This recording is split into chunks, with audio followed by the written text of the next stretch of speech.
Hey guys, one of the things I want to talk to you about right now is hoovering. There's a lot of stuff on the internet about hoovering, a lot of short clips, and I lived it. It was horrible. I went through several rounds of it. And then when I finally felt like I was past it, I was still in the trauma bond.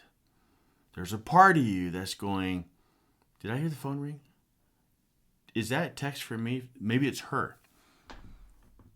I exhausted a lot of that, but deep inside it was still in there.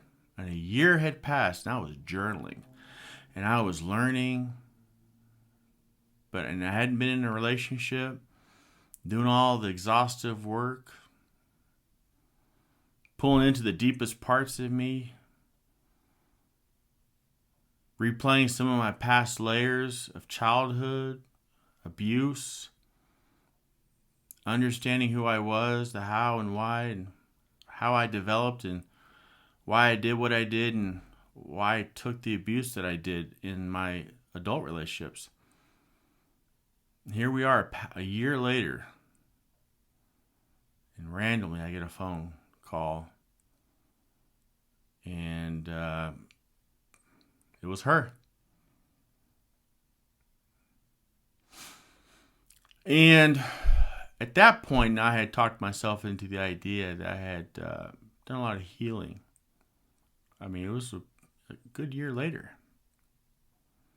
What I didn't understand was the severity or the power or the hold or the control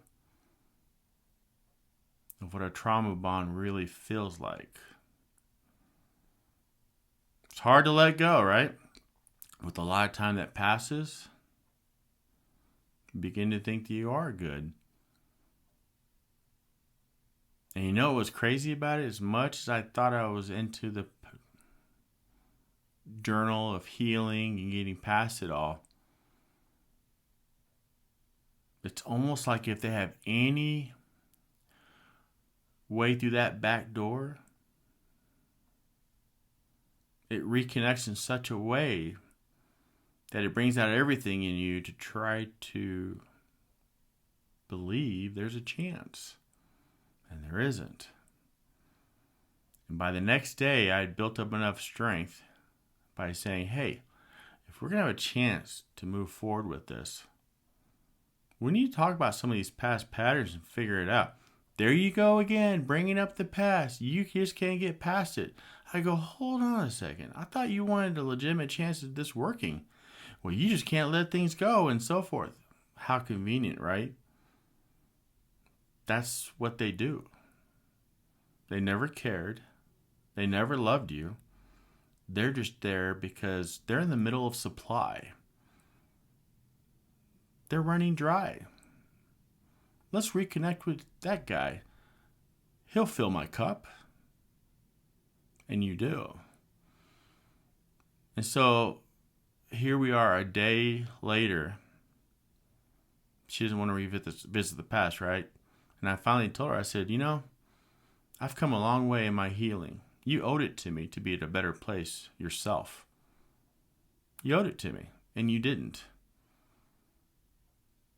But I needed to go through that.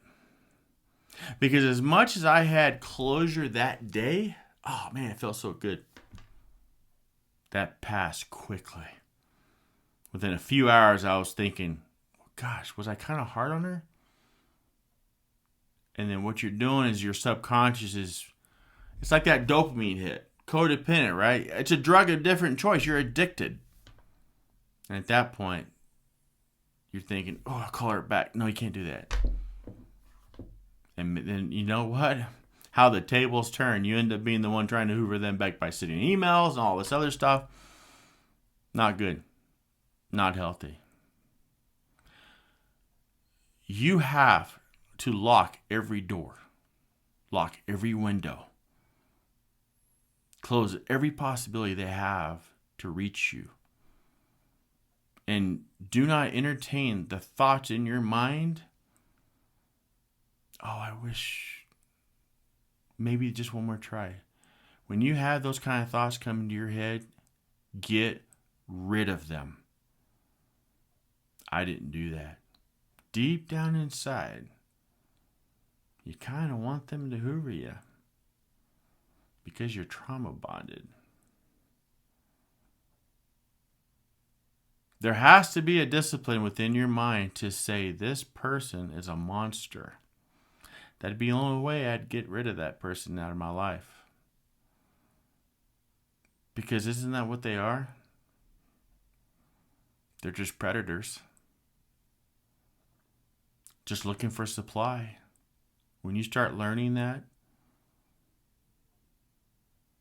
and you associate that with almost the worst terms you can come up with, evil, stuff like that, then you can get over it. But you got to call it for what it is, because that's what it is. It's bad.